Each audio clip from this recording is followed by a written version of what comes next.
Kita lanjutkan kembali diskusi kita malam hari ini. Saya ke Bang Ilham dulu. Kalau misalnya DPR sudah melaksanakan tugasnya dengan baik, rekomendasi sudah diberikan, memang keputusan akhir di tangan Presiden. Tapi kan DPR sudah menjalankan fungsinya.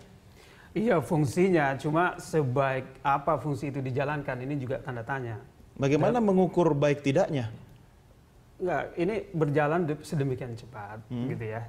Kemudian tidak memperhatikan betul apa yang berkembang di sekitar konteks pencalonan ini, misalnya tidak mempertimbangkan dengan serius status, ya. Kemudian yang kedua, bagaimana demokrasi secara lebih luas lagi, bahwa untuk membangun keadilan bagi semua kita butuh aparat dan pimpinan Kapolri yang betul-betul bersih, tidak tersandra oleh masa lalu. Ya, Anda mengatakan prosesnya cukup cepat, tapi kadang-kadang masyarakat juga komplain kalau DPR kerjanya lama gitu kan, protes. Sekarang sudah cepat kok masih protes juga. Ini sesuatu yang kritis, sesuatu yang sangat penting begitu ya.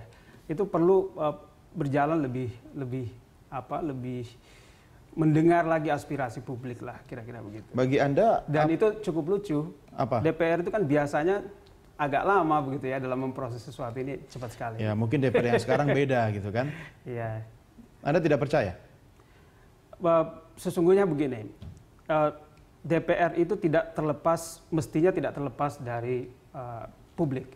Itu yang, meskipun dia sudah dipilih, tetapi kelemahan demokrasi elektoral memang terutama di Indonesia adalah setelah mereka terpilih, mereka sudah lupa dengan konstituen. Jangan lupa DPR kan lembaga politik juga. Iya, lembaga politik, tetapi sesungguhnya yang terbaik adalah di dalam menjalankan kepentingan-kepentingan dan proses politik juga selalu memperhatikan apa yang menjadi keinginan dari masyarakat. Artinya dengan tetap merekomendasikan Budi Gunawan, menurut Anda DPR tidak mendengarkan aspirasi masyarakat? Prosesnya terlalu cepat menurut saya. Itu harus lebih dalam. Proses mendengarkan aspirasi kan tidak harus lama kan? Tetapi saya ingin mengatakan begini, dengan situasi yang berkembang saat ini, memang kita sudah susah ya berharap ke DPR.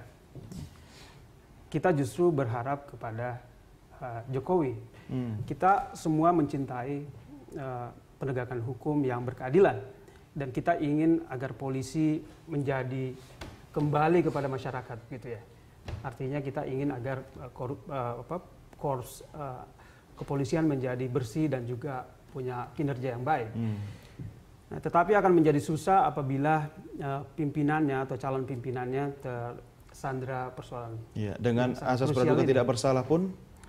Ya, satu hal yang harus diingat, bahwa sesungguhnya apabila ada dua hal yang perlu diingat. Yang pertama, sebenarnya sudah ada fatsun yang lebih baik saat ini, dengan misalnya apabila ingin memperoleh seorang pejabat politik yang baik, sesungguhnya harus mendengarkan KPK dan juga PPATK.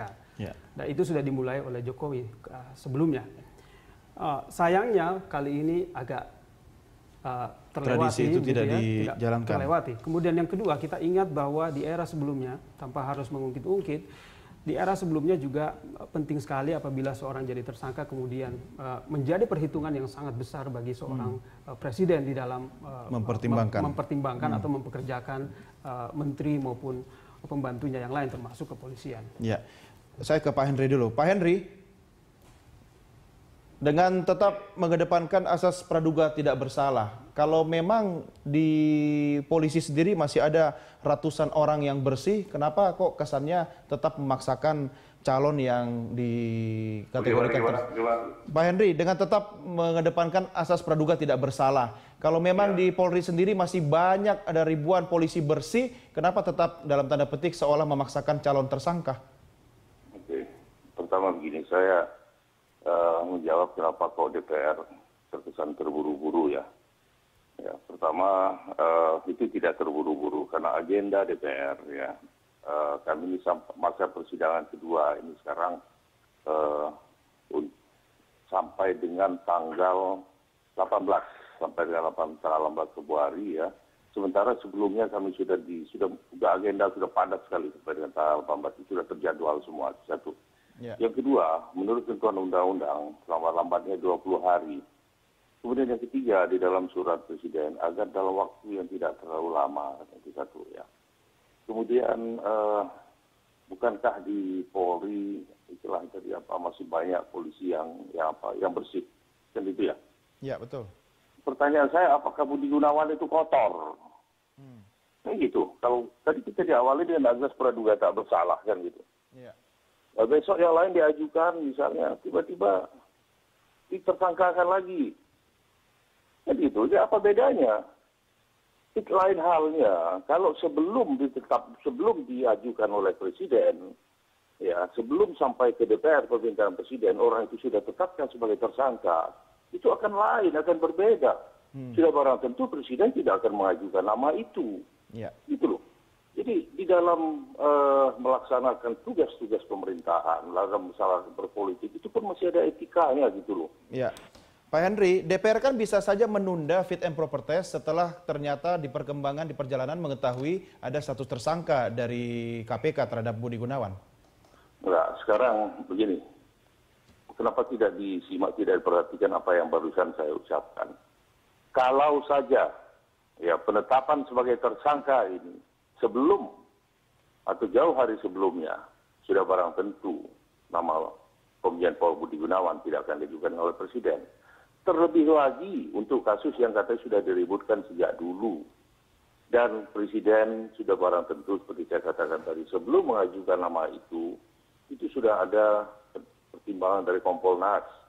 Kemudian dari institusi Polri itu sendiri, ya, dan ada surat yang mengatakan bahwa dari hasil penyelidikan dan penyidikan Polri terkait dengan hal yang dimaksudkan oleh KPK ini tadi, ya, sebelumnya memang sudah dilakukan penyidikan, dinyatakan tidak terdapat bukti itu. Apakah presiden masih tidak masih harus mencari-cari, menyatakan bahwa orang ini bermasalah? Ya, artinya sama sekali tidak ada kesalahan pada presiden saat mengajukan. Lalu sekarang dianggap ada kesalahan dalam tanda kutip karena ditetapkan sebagai tersangka. Kan pertanyaan saya tadi dari awal sudah saya sebutkan. Kenapa baru sekarang? Kalau baru 2 hari lalu atau baru temukan alat buktinya, lalu selama ini ngapain? Kalau sudah dari dulu, kenapa tidak diajukan dari dulu? 2 alat bukti yang mana? Saya ini ngerti soal penyidikan itu, ngerti saya. Ya, saya ini advokat 37 tahun. Mungkin usia praktek saya dengan ketua KPK dan wakil ketua KPK itu sama. Mungkin saya justru lebih senior di bidang. Jadi saya paham betul. Ya. Itu yang tadi sebabnya Anda katakan bahwa KPK bermain-main politik sekarang ini. Ya mas, akibatnya seperti itu. Jadi kekuasaan yang ada pada KPK, kewenangan yang ada pada instansi-instansi lain, itu kan tidak boleh disalahgunakan. Jangan sampai terjadi abuse of power dalam hal ini. Itu. Jadi semestinya KPK pun berpikir, apakah 4 orang komisioner ini boleh menetapkan, mengambil satu tindakan yang bersifat represif. Ya, kemudian dua alat bukti yang cukup itu apa? Kemudian tindakan seperti misalnya melakukan pencegahan terhadap Komjen Paul Budi Gunawan untuk pergi ke luar negeri. Ya maaf, berlebihan menurut saya. Apakah ada kekhawatiran Budi Gunawan akan melarikan diri, apalagi dia sedang diajukan sebagai calon presiden? Itu kan nggak sangat tidak perlu, karena dalam KUHP, Ketentuan Pasal 21 KUHP itu, orang yang dapat dikenakan pencekalan atau penahanan, ya, itu antara lain orang yang terdapat suatu keadaan yang menimbulkan kekhawatiran ya, bahwa orang itu akan melarikan diri, akan menghilangkan barang bukti, atau akan mengulang tindak pidana. Katanya barang bukti sudah disita, sudah ada 2 alat bukti yang cukup.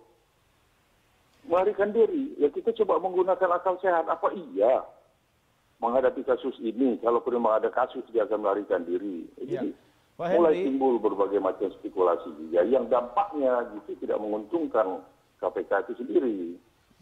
Saya tidak anti korupsi ya.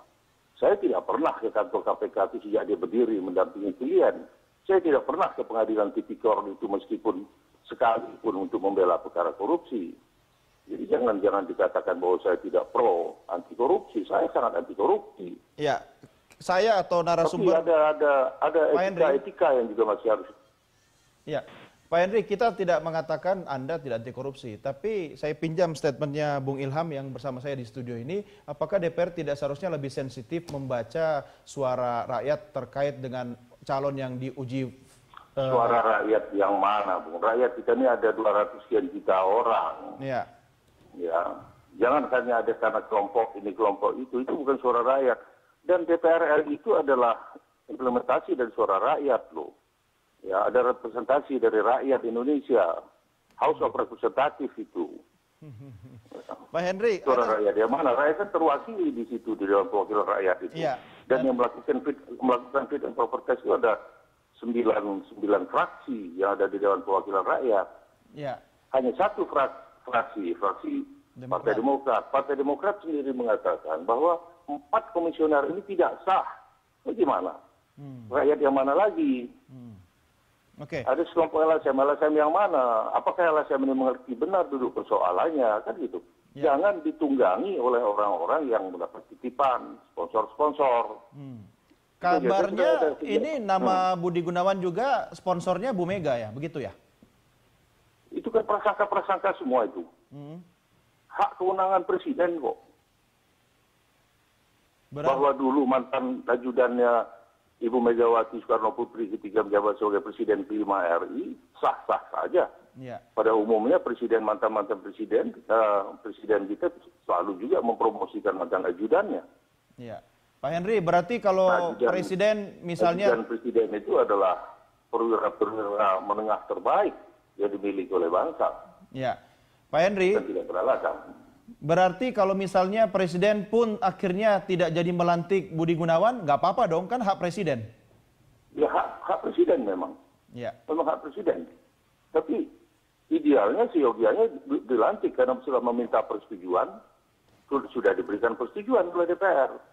Ya. Ya harus dijelaskan juga kepada bangsa ini kenapa tidak jadi dilantik. Apa karena ada penetapan sebagai tersangka itu? Yang semestinya presiden segera menarik kalau memang tidak akan melantik, segera menarik suratnya kemarin. Ya. Supaya dihentikan oleh DPR fit and proper test-nya. Oke. Jadi tidak perlu DPR menyatakan memberikan persetujuan atau tidak memberikan persetujuan kan. Nah sekarang presiden meminta persetujuan dan DPR sudah memberikan persetujuan. Jadi ada hal yang harus kita jaga dalam etika dan juga dalam kerangka berpikir.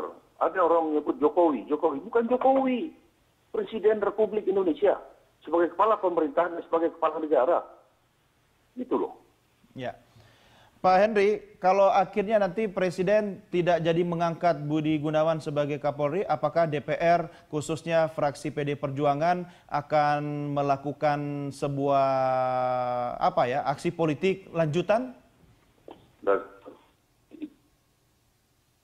punya kapasitas untuk bicara mewakili Dewan Perwakilan Rakyat ya, karena saya hanya salah seorang dari anggota Dewan Perwakilan Rakyat yang berasal dari fraksi PDI Perjuangan. Ya. Oke. Baik, Pak Henry, terima kasih sudah bergabung bersama kami, Pak. Selamat malam. Oke, terima kasih sama-sama. Selamat malam. Assalamualaikum warahmatullahi wabarakatuh. Waalaikumsalam warahmatullahi wabarakatuh. Diskusi kami dengan Henry Yosudiningrat, anggota dari fraksi PD Perjuangan, juga mengantar kita ke Komisi Break. Pemirsa, kami segera kembali sesaat lagi.